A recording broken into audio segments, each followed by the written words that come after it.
दोस्तों 365 पार्ट 2 की शुरुआत वहीं से होती है जहां से इसका पहला पार्ट खत्म होता है। और अगर आप उसकी एंडिंग भूल चुके हैं तो बादाम के साथ लिंक में दिया गया पार्ट 1 दोबारा देख सकते हैं ताकि बेहतर याददाश्त से पार्ट 2 भी आपके जहन में बैठ सके। वेल तो गाइस, पार्ट 1 के एंडिंग में हमने देखा था कि टनल में जाते वक्त लॉरा पर हमला होता है जिसमें वो तो बच जाती है मगर उसके पेट में पल रहा मसीमो का बच्चा मारा जाता है। यहाँ से हमारा पार्ट 2 शुरू होता है जहाँ पर आज लॉरा और मसीमो की शादी होने वाली थी। लॉरा वेडिंग सूट में इतनी ही कयामत लग रही थी कि मैसिमो उसे देखकर अपने आप को रोक नहीं पाता और वहीं पर दोनों गपागप करने लगते हैं। तभी वहां लॉरा की दोस्त ओल्गा आती है जो मैसिमो को वहां से भगा देती है क्योंकि शादी से पहले लड़की को वेडिंग ड्रेस में देखना अपशकुन माना जाता है। लेकिन इन दोनों को इससे घंटा फर्क नहीं पड़ रहा था। ओल्गा नोटिस करती है कि लॉरा पहले से ज्यादा स्मोकिंग करने लगी थी और इसका साफ साफ मतलब उसकी टेंशन थी। दरअसल दोस्तों, लॉरा ने जमीन पर गड़े खजाने की तरह अपने दिल में मसीमो से एक बात छुपा कर रखी थी कि उस एक्सीडेंट में उसका होने वाला बच्चा मारा गया और ये बात उसे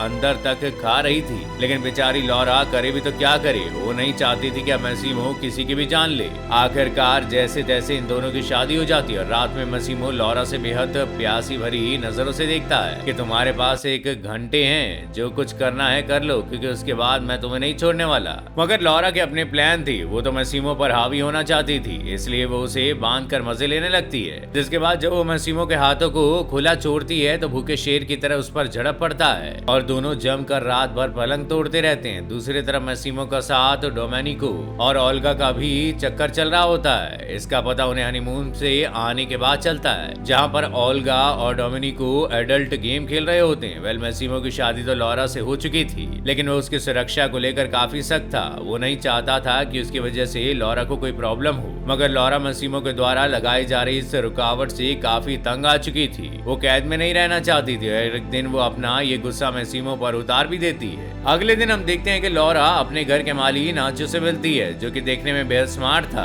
और उसे उसकी बातें काफी अच्छी लगती है। वेल, इसके बाद क्रिसमस आ जाता है जहाँ पर मसीमो के घर पर फैमिली डिनर हो रहा है। यहाँ पर डोमिनिको मौके पर चौका मारकर ओल्गा को शादी के लिए प्रपोज कर देता है। उधर गिफ्ट में मसीमो भी लॉरा को उसके खुद के ब्रांड की एक कंपनी हैंडल करने को देता है ताकि वो अब पूरी तरह से फ्रीली अपनी पैशन को पूरा कर सके। इस गिफ्ट से लॉरा इतना खुश होती है कि वो बेडरूम में मसीमो को इससे बड़ा गिफ्ट देती है और दोनों जमकर मजे लेते हैं। और इसी दौरान मसीमो लॉरा को ये भी बताता है कि उसका एक भाई है लेकिन वो इसे ये नहीं बताता कि वो दोनों जुड़वा है। बस इस छोटी सी गलती से आगे पूरी पिक्चर का कैसे खेल तमाम होता है वो आप खुद ही देख लीजिएगा। नेक्स्ट डे एक पार्टी में लॉरा और मसीमो शिरकत कर रहे थे जहाँ पर थोड़ी देर बाद मसीमो लॉरा को अकेले छोड़कर एना नाम की एक लड़की के साथ बिजनेस डील करने चला जाता है। लॉरा को ये सब देखे थोड़ा शक होता है और जब वो उसका पीछा करती है तो वो देखती है कि मसीमो एना की ले रहा होता है, जिसे देख लॉरा को काफी धक्का लगता है। वो पार्टी और मसीमो दोनों को छोड़कर हमेशा के लिए वहां से जाने लगती है बिना कुछ सच जाने। दरअसल दोस्तों, ये मसीमो नहीं बल्कि उसका जुड़वा भाई था जो ये कारनामा कर रहा था। मगर गलतफहमी में लॉरा वहां से भाग जाती है। रास्ते में लॉरा को नाचो मिलता है और फिर वो अपनी माँ को सब कुछ सच बताकर नाचो के साथ वहां से भाग जाती है। नाचो लॉरा को सीधे अपने घर लेकर जाता है जहाँ पर उसकी छोटी बहन उसके साथ रहती थी।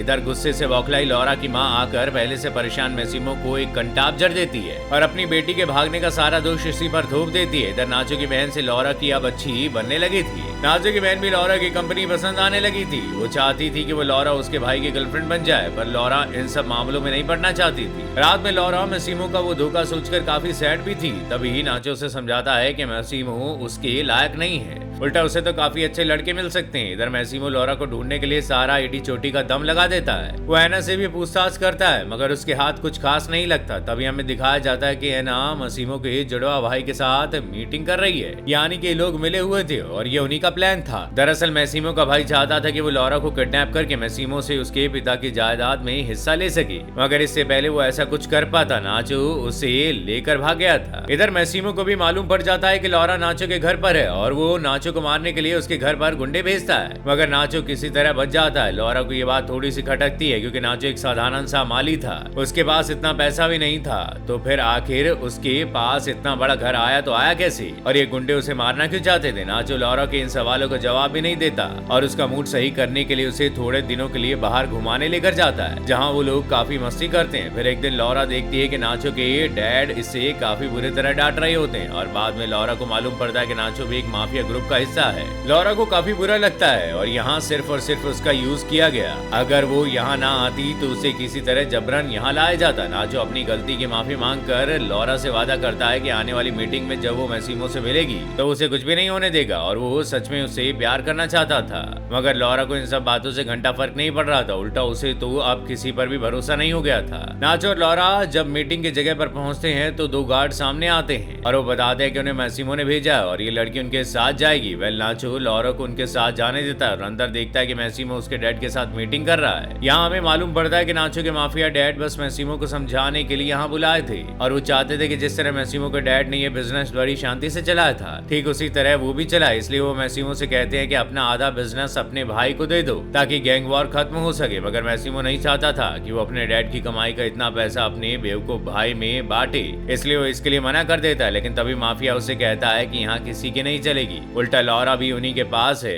ऐसे में तभी नाचो बताता है कि लॉरा अब तो मैसिमो के पास है, अभी तो गार्ड आकर उसे लेकर गए थे। ये सुनकर मैसिमो काफी गुस्से में आ जाता है क्योंकि उसने तो कोई आदमी भेजा ही नहीं था। इसका मतलब यहाँ तीसरा खिलाड़ी भी है और लॉरा को उसे बचाने के लिए मैसिमो और नाचो वहाँ से निकल पड़ते हैं और पहुंच जाते हैं मैसिमो के जुड़वा भाई के पास। यहाँ लॉरा को मालूम पड़ता है कि उसने आखिर नादानी में कितनी भारी गलती कर दी। जो मैसिमो उस पर जान छिड़कता था उसने उसी पर शक किया। यहाँ ऐना भी होती है क्योंकि उसको सीधा बदला लॉरा से लेना था क्योंकि वो लॉरा ही थी जिसने मैसिमो की जिंदगी में आने के बाद मैसिमो ने उसे छोड़ दिया था। पहले इससे पहले कि मैसिमो का जुड़वा भाई लॉरा को मारता वो उसे चुरा कर वहाँ से भागने लगती है, लेकिन तभी ऐना लॉरा को शूट कर देती है और इसके कुछ ही सेकंड बाद नाचो ऐना को गोलियों से भून देता है और उधर मैसिमो अपने भाई का खेल तमाम कर देता है। इसके बाद आखिर में हम देखते हैं कि नाचो अपनी गन मैसिमो पर तान देता है मगर गोली चलाता नहीं और ना जाने क्या सोचकर वहाँ से चला जाता है। इसके बाद खून से लथपथ लॉरा को देखकर मैसिमो काफी रोता बिलखता है, जिसके बाद ये मूवी यहीं पर खत्म हो जाती है। अब नेक्स्ट पार्ट में ये देखना बेहद दिलचस्प रहेगा कि क्या लॉरा जिंदा बच पाई थी, क्या मैसिमो की घाट ऐसी ही अपने बिजनेस में थी।